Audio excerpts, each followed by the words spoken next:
Good morning, boys and girls. It's Mr. F, stuck in the house still.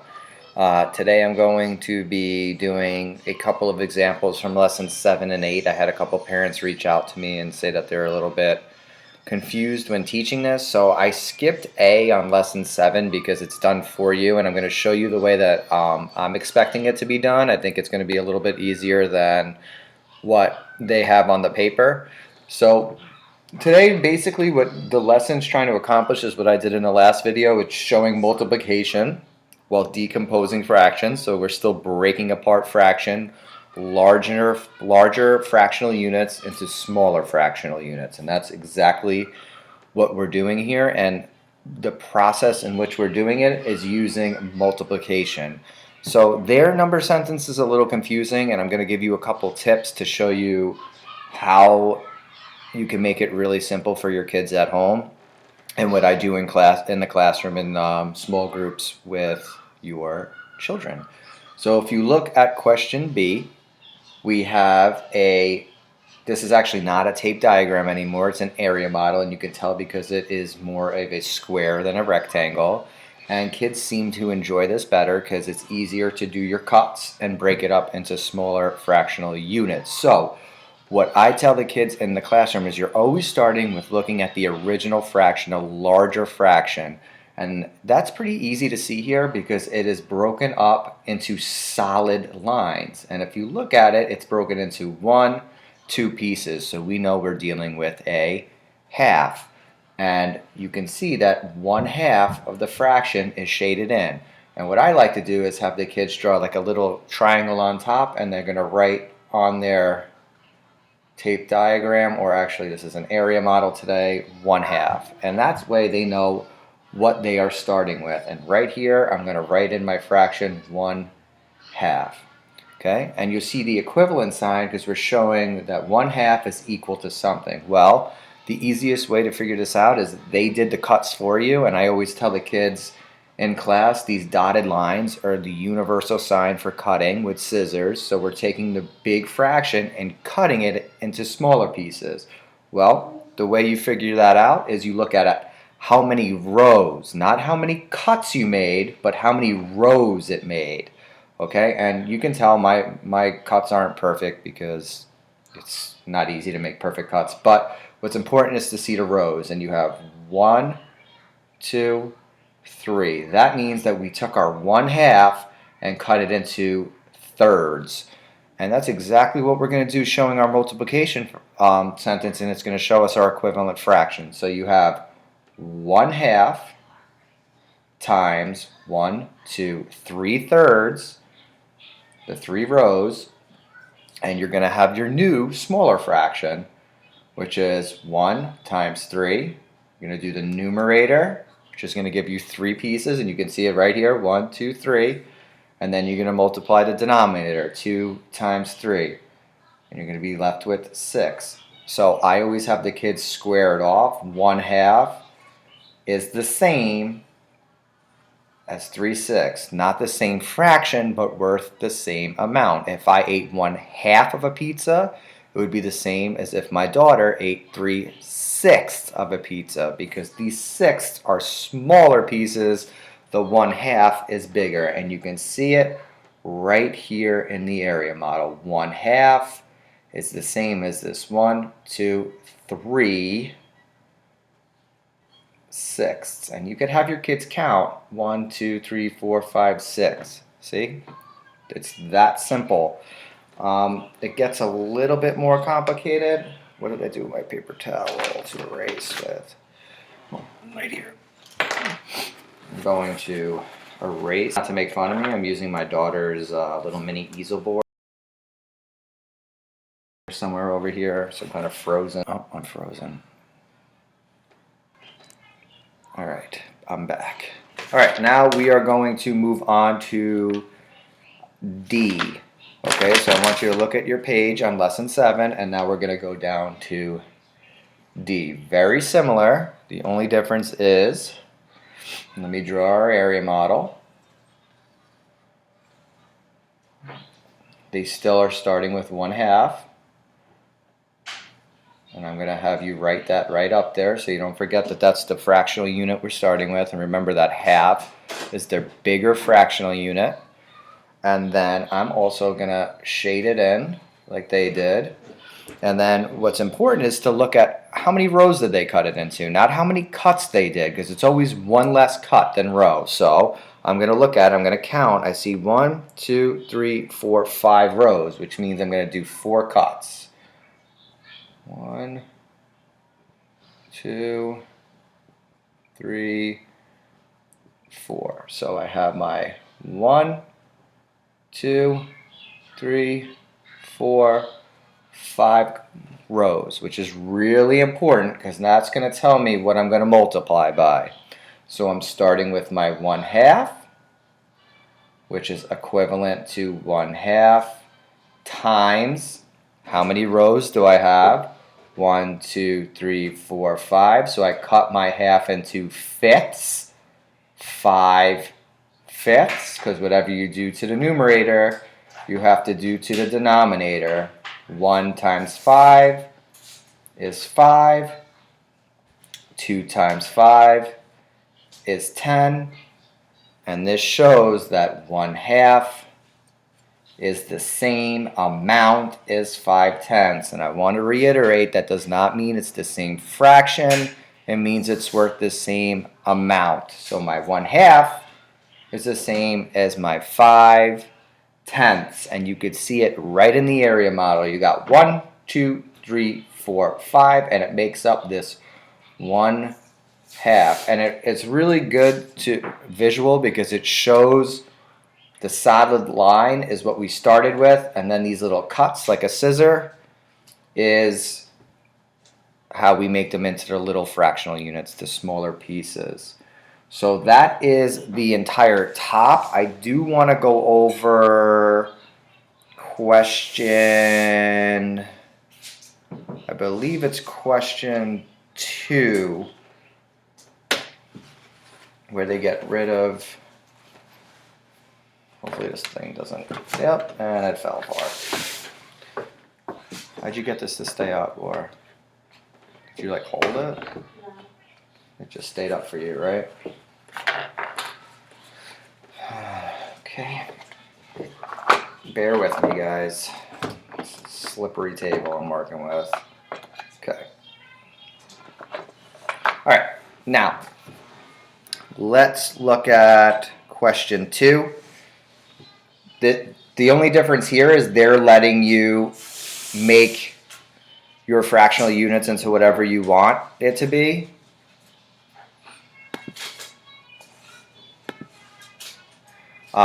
So they give you the area model, and they show you what you start with, which you got to count. You got 1, 2, 3, 4. So I'm going to make 4 solid lines, right? And they only have one of them shaded in. So this would be like saying that Mr. F ate 1/4 of an entire tray of brownies, which I would actually love to do right now, but I'm not. So we have 1/4 tray of a brownie that we ate. And if you notice, there's no dotted lines on here because they want you to be creative, and this is your chance to cut it into as many fractional units as you want. And I'm going to start with the easiest one. I'm going to label my tape diagram. I got my 1/4, right? Because 1/4, 2/4, 3/4, 4/4 would make up the whole, and we're not going to do any fractions that are greater than 1 right now while we're doing this. And I'm going to do the simplest thing. I'm going to turn it into 2 rows. So I'm going to cut my fourths into half. And I'm going to do that as best as I can. And I said it's okay if you're not perfect right now with your cuts. And I'm going to go right in half. And now I got 1, 2 halves. So I'm going to do 1/4 times 2 halves. And it's going to give you your equivalent fraction because I cut it into 2 rows, 2 pieces. And whatever you do to the numerator, you have to do to the denominator. So 1 times 2 is 2. 4 times 2 is 8. So this is showing that the fraction 1/4 is equivalent or worth the same as 2/8. And the area model does a great job in showing that. Here's your 1/4, this big chunk, and it's the same as these two little eighths, because this would be 1/8, 2/8, 3/8, 4/8, 5/8, 6/8, 7/8, 8/8, and that would equal a whole. Or it's the same as 1/4, 2/4, 3/4, 4/4, which equals a whole.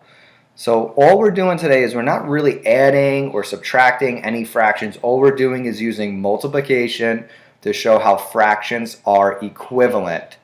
And whenever the denominator is a smaller number, it actually means the piece is bigger.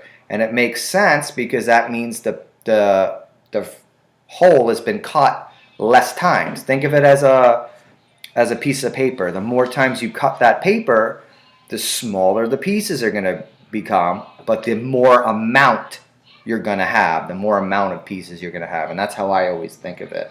So that is that.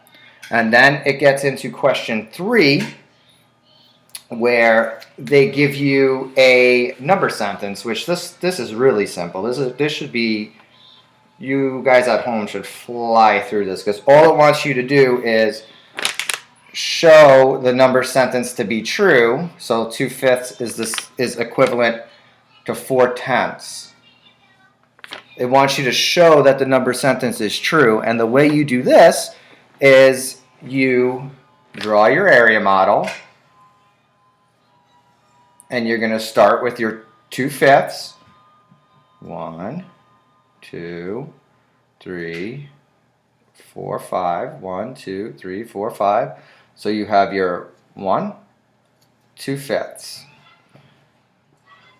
We want to show how to make these into tenths, and the way you do that is, I think if you saw the videos with me and Mrs. Cott earlier, is you list out your multiples, because all fractions are is dividing. So you want to see how to get from 2 times something's going to give you 4, 5 times something's going to give you 10, and the huge hint should be whatever you do to the top, you got to do to the bottom, so it'll always be the same number. So what I'm going to do is I'm going to list out my multiples of 5 until I get to 10. It's that easy. So we'll start with 5.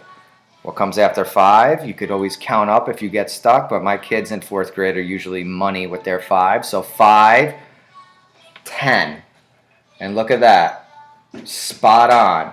And Miss Cott actually taught me an awesome trick that I like. She wrote how many times she had to do that. So she wrote next to it, she wrote 1, 2. And that means we're going to cut this into not 1 row, but 2 rows. So that's 1 cut. And now I have my 1, 2 rows. Okay, it's that easy. So that means you're taking your 2/5 times, not 1, but 2 halves, because you did 2 rows, and you'll get 4/10. And that's all you're doing for all of those. You're just proving the number sentence to be true by showing a visual. And this is key for this. Don't forget to list out your multiples. It makes it really simple. You need to figure out what number you need to multiply the top number to get to the other number. And whatever number that is going to be the same for the denominator, because they're fractions. Whatever you do to the top, you got to do to the bottom. Okay, so again, feel free to email me or Class Dojo me or Google Classroom me any single questions you have while I'm doing this. I'm trying to go nice and slow. I'm trying my best. It's hard for me as a teacher not to have people ask me questions while I'm teaching, so I'm making the best out of a weird situation. Please, parents, feel free. Students, feel free. Drop questions to me. I'm available all day through Google Classroom, Class Dojo, or email. I'm going to erase all of this. And I just want to show you one example of the bottom. Typically, the students find this really simple. It's just giving you a fraction, and it's telling you to use multiplication to make an equivalent fraction. So the first one's 3/4. And what you can do is you can multiply by any whole number to get an equivalent fraction. So just like we did before, whatever you multiply by the top, you're going to do to the bottom. So I'm going to just choose, let's do 4/4. This would be like taking your 3/4 and cutting it into 1, 2, 3, 4 rows. And you would get 3 times 4 is 12. 4 times 4 is 16. This shows that 3/4 is equivalent to 12/16. Okay? Any questions? Well, if you have questions, obviously you're going to have to email me or Class Dojo me. So that is all I have for lesson 7. And while my daughter naps upstairs, I'm going to hop right into lesson 8 while I got a minute. And my other daughter's watching TV, so I can kind of bang out one more quick lesson. I might have to cut this one early. I'm doing my best. So what am I doing? Oh. All right, so we are on lesson 8. And this lesson is basically exactly what we were just doing on... I'm not even going to write that. Just waste space. We're going to be on 8, and this lesson's exactly what we were doing before, except what you're going to notice is the unit fraction that we're starting with, instead of like 1/2, 1/3, 1/4, they're going to add a couple more. It might be 2/4, it might be 3/6, it might be 4/6, but it's the same concept. You're going to start with that larger fractional unit, and you're going to multiply to make them into smaller pieces that show the same amount. So I'm going to just show you, let's skip down to, well, let me show you A. Let me show you what they did here. I know that it's done for you, but I don't like the way they write it. So I think the way I write it is going to help you see exactly what they're doing. So once again, they're not using tape diagrams here. They're using area models. And you can tell because it is a square. And they have it cut into, you should be able to look at this and right away be like, pretty simple. We're starting with thirds. Well, how many thirds are shaded in?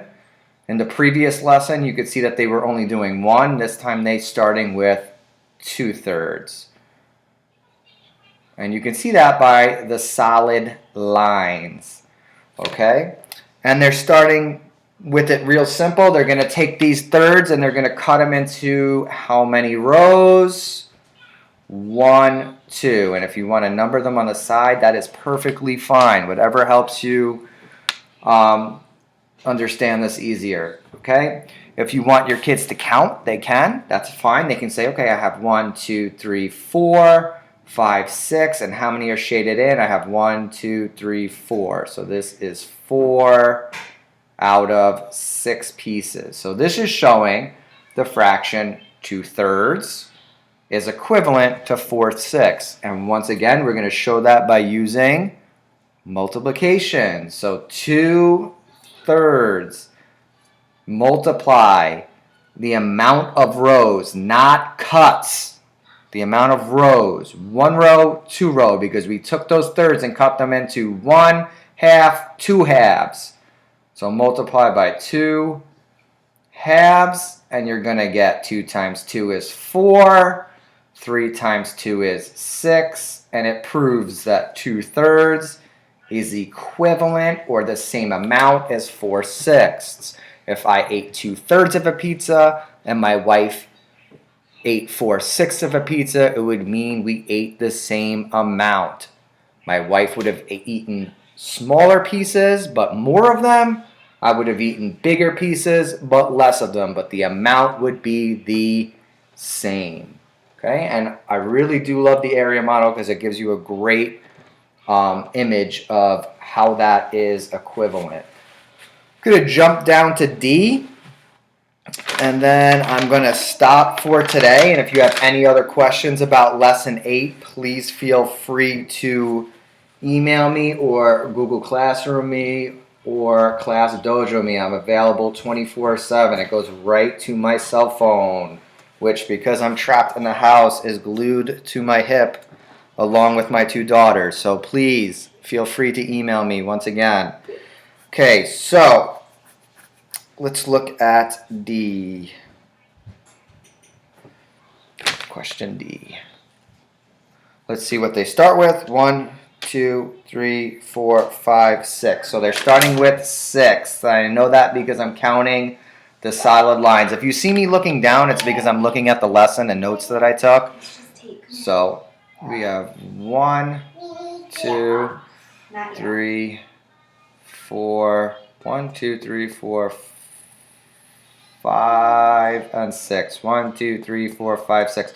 Notice my lines aren't perfect. I'm trying to write with this little, I don't even know, like, come on with this thing. This little mini marker and on a weird angle while holding this Fugazi board up. I'm doing the best I can with what I got. So I'm going to shade in how many we have. We have 1, 2, 3, 4, 5 of them. So think of this as a pizza. Think of this like you are very hungry and you ate 5/6 of the pizza, and I love to write it on the top so you don't forget the larger fractional unit that we're starting with. And they are going to show the equivalent fraction by cutting these sixths once again into half, which makes it nice and simple. I'm going to go right down the middle, and we have 5/6. We're going to multiply it by what we cut it. How many rows? 1, 2. So we're going to cut it. We're going to multiply it by 1/2, 2 halves. And it's going to show that the equivalent fraction is 5 times 2 is 10. 6 times 2 is 12. So 5/6 is the same as 10/12. And I'm going to write it right down there. Okay? That is really all that's going on here. And this lesson is similar to the last lesson. Later on, they're going to give you a number sentence and they're going to say prove it's true by doing what we did before. You could rewind this video and take a look at what I did before because it's kind of pointless for me to go over that again right this second. If you need me to make another video later, just shoot me an email and I'll make you a short video of me showing a couple of examples of those. But if your kid's really getting this and crushing it, what I encourage you to do is do a couple of extended activities such as how the last lesson ended. For example, give them any fraction. Say, okay, Jaden, let's look at this, and we got 5/7. How can you multiply 5/7 by a whole number to make an equivalent fraction? So let's take these 5/7 and let's cut them into 1, 2, 3 rows. So 3/3. So we're going to multiply it by 3/3. What's up, honey? You want to come over here and see what I'm doing? Come here. Oh, can you say hi to everybody? Can you say hi to everybody? Say hi. Do you know what Daddy's doing? What's Daddy doing? Yeah, he's teaching math. Okay, I'm almost done. I'll be done in 1 second. Okay, give me 1 second.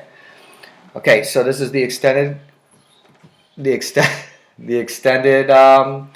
activity you can do with your kids if they're really crushing it. 5 times 3, you got 15. 7 times 3, 21. This shows 21. This shows that 5/7 is equivalent to 15 21s. That sounds weird, but that is the fractional unit. Okay, so if somebody ate 5/7 of a pizza and then somebody went crazy and took that pizza and cut it into 21 little pieces, you would have to eat 15 of those to be the same as those 5/7. And you can do this for any fraction. I'll do one more and then I have to go. So let's say you have 3/4. Pick anything. What do you want to cut it into? How many pieces do you want to cut it into? Let's cut it into 5 rows. So 5/5. Let's take each of those fourths and cut it into 5 rows. So you got 5/5. 3 times 5, 15. 4 times 5, 20. 15 20ths is the same as 3/4, so on and so on. I will be back later this week to do lessons 9 and 10. It's going to start to get a little bit more complicated because we're going to get into dividing fractions, which is the opposite of multiplication, where we're taking the smaller fractional units and composing them and putting them back together to make them back into the bigger fractional unit. And I'll get into that later, but for now, stick to this. If you're this far, if you're already on lesson 8 so far, you guys are doing awesome at home. If you're not here yet, that's fine too. Please use the online resources that I got. I get reports every day and I'm seeing only like 4 or 5 students are using them. Extra Math takes 5 minutes and it's great. It's multiplication facts, addition facts, division facts. Prodigy is fun. The kids love to play them. I'm getting reports. I'm only having 4 or 5 kids use them. Do it. It's a great thing to do with your kids. If you're bored or the kids are driving you crazy on these rainy days, plug them in front of the computer, put on Prodigy, and let them do some math. I did assignments for them so I could see exactly which questions they're struggling with, which questions they're getting right, and I can adjust it as we go. I also had Zern on there. I see a few of you guys are using Zern. I know that's a little bit less fun, but it's great because it goes right off these lessons. I'm good with you using any 3 of those. I even sent Moby Max home. That's great because it's got science, it's got social studies, it's got reading, and it's also got your math on there. So please use those online resources. We don't know how long this craziness is going to last. In the meantime, stay safe, enjoy your families, take care of those who you love, and I do miss all of you, okay? Keep in touch. Please send me some Google Classroom messages. I miss you guys. Bye.